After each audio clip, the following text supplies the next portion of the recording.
And I'm proud to be an American, where at least I know I'm free. And I won't forget the men who died, who gave that right to me. And I'll gladly stand up next to you and defend her still today. 'Cause there ain't no doubt I love this land. God bless the USA.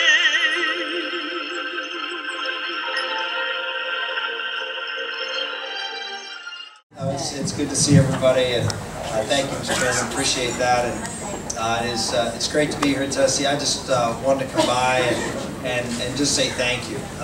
You were tremendously hospitable. I think about all the states that we campaigned in, and I don't know of any state that I had more fun in than when I was in Tennessee. We just had some great events, and people were wonderful.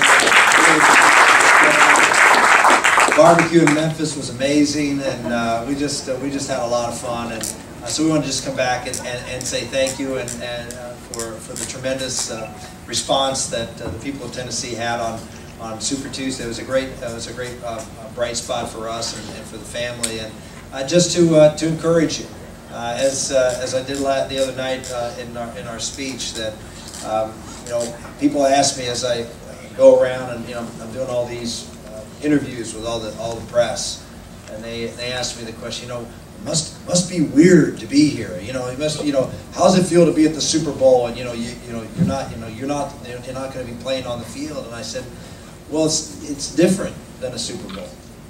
It's different than the national championship game. It's at the beginning of the season, whether you're the Vols or whether you're the Titans or the Steelers or whatever, you start the season because you want to win. I didn't start the season because I wanted to win. I started the season because I wanted Barack Obama to lose.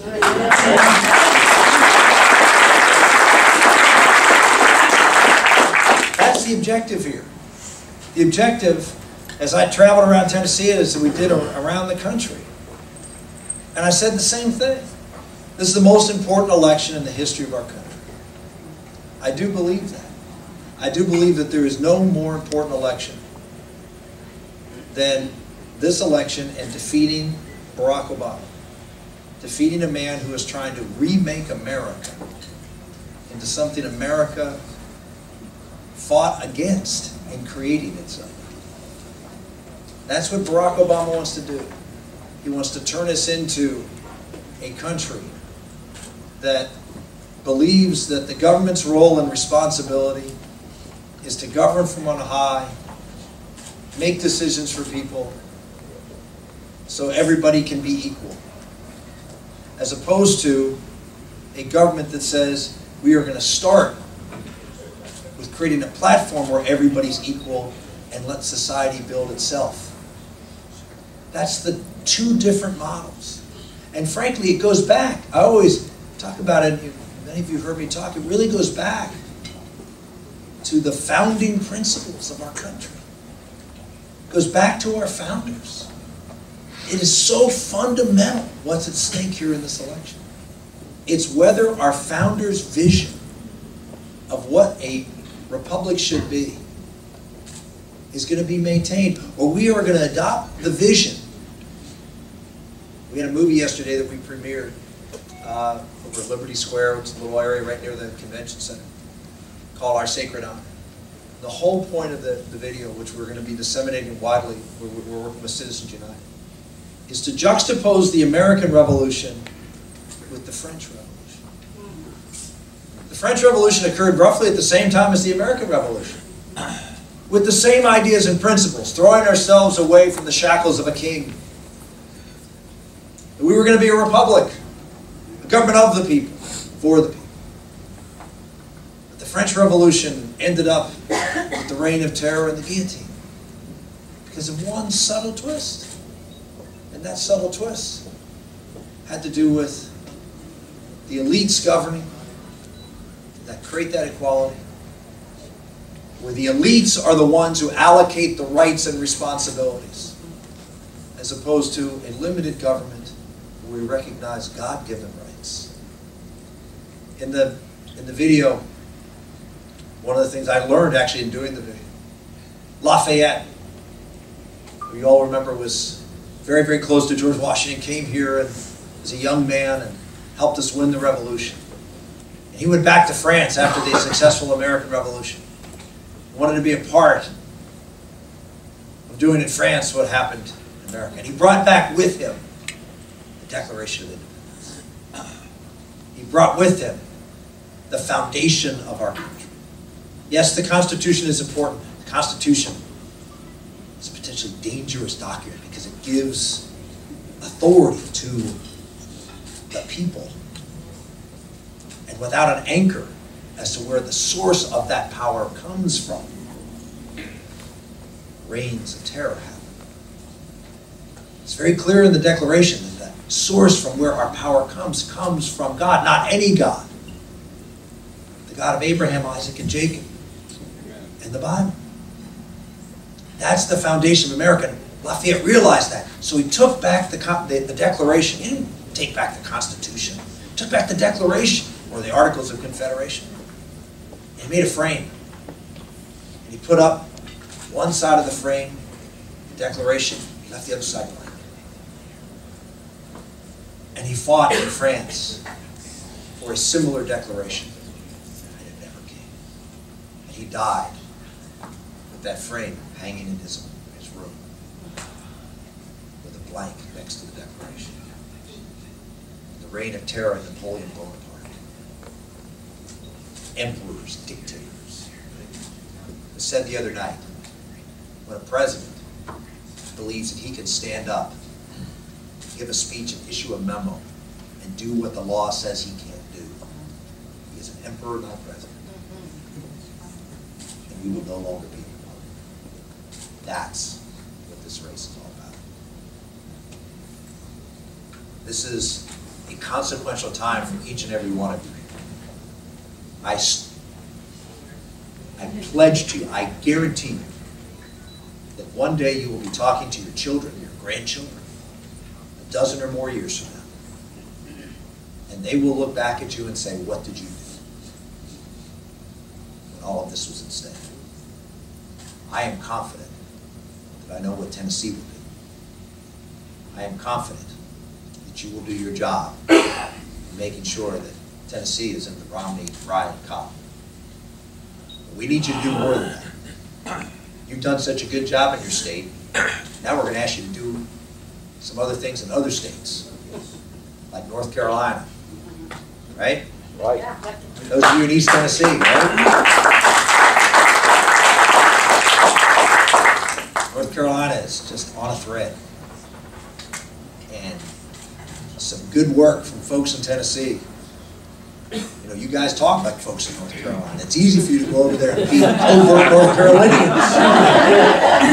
I know you got to wear baby blue, but that's okay. Just, you know, suck it up. And go over there and make a difference. When I left this race, Karen and I prayed a lot because it was particularly for the family. You know, when you're in there in the arena and you're slugging it out, you know, when you get knocked to the campus and the race is over, you realize you did what your best and you just go on and you say, you know what, it's time to join the team and go. But when you're sitting in the outside the ring and you're seeing the people, the person you love go through that, it's a little harder to say, oh, let's just all come back together. So it was difficult. My wife is an amazing woman. Karen and our kids fully participated in this whole process, as many of you know. But she felt the same way I did after this was all over. It took a little long. But we decided if this was the most important election of our lifetime, we weren't going to sit on the sidelines just because my name wasn't on the ballot.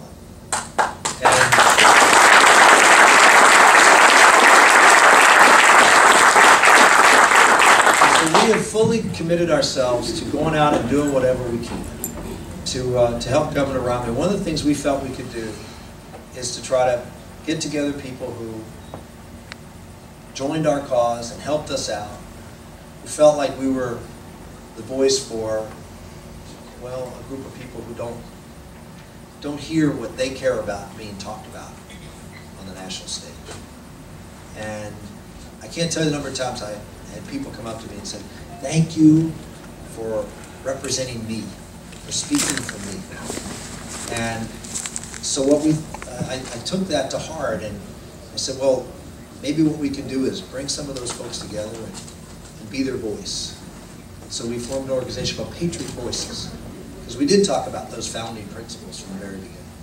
And by the way, one of the people that was a inspiration for me to talk about that, to talk about who we are, what is America, and how important that is for us as a country to continue, is your Senator Lamar Alexander.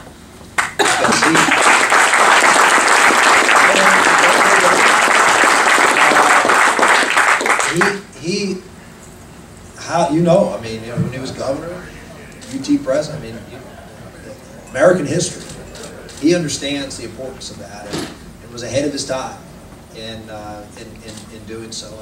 And so we decided that we were going to try to give voice to those voices, and so we formed an organization called Patriot Voices, and the whole idea was to be that voice on public policy issues, and it's a C4 organization, so we can do both politics and policy.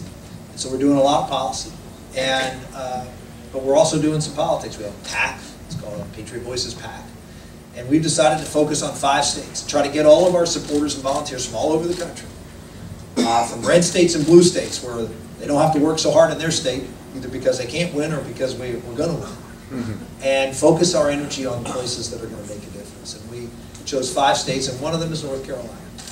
And so for those of you, I don't know whether Tennessee has some organized programs to try to directly help in other states, and I encourage you to do so. But if you'd like to, certainly do that, and if you'd like to work through us and find that we can be helpful to you in making that happen, I encourage you to go to our website. We're launching it, I think, this week, at the end of the week after the convention, we're going to launch our website. And we encourage you to join up and see what you can do to plug in to make a difference. I just, in concluding, just want to say thank you.